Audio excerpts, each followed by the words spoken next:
త్వరలో ఈ 3 రాష్ట్రాల వారికి మట్టి పట్టిన మాణిక్యమే. మరి ఆ వివరాలేమిటో పూర్తిగా తెలుసుకునే ముందు మీరు ఏమైనా సమస్యలతో బాధపడుతుంటే వాటి పరిష్కారం కోసం మా గురువుగారి నెంబర్కి కాల్ చేసి మీ సమస్యలకి తగిన పరిష్కారం పొందండి. ఖచ్చితంగా మీ సమస్య పరిష్కారం అవుతుంది.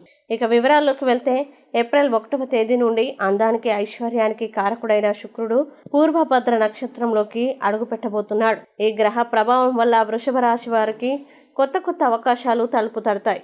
వాటిని సద్వినియోగం చేసుకుంటే అదృష్టవంతులవుతారు. గతంలో కంటే ప్రస్తుతం ఆర్థిక పరిస్థితి ఇంకా మెరుగుపడుతుంది.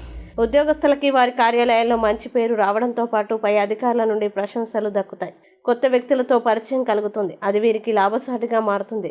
వారి నుంచి ప్రయోజనాలు అందుకుంటారు. అదృష్టం చాలా ఎక్కువగా ఉంటుంది. అలాగే కుంభరాశి వారికి ఉద్యోగస్తులకి వ్యాపారులకి ఈ సమయం చాలా బాగా కలిసి వస్తుంది. సమాజంలో హోదా పెరగడంతో పాటు గౌరవం కలుగుతుంది. అందరూ జీ హుజూర్ అనేలా ఉంటుంది. ప్రేమలో ఉన్నవారికి ఇరువైపులా ఉన్న ఇబ్బందులన్నీ తొలగిపోతాయి. దూర ప్రయాణాలు చేయాల్సి రావచ్చు. ఉద్యోగస్తులకి వేతనాలు పెరుగుతాయి. కెరీర్ పరంగా మంచి స్థాయికి చేరుకుంటారు. అలాగే పూర్వభద్రలో శుక్రుడి సంచారం చేయడం మకర రాశి వారికి బాగా కలిసి వస్తుంది. అదృష్టవంతులవుతారు.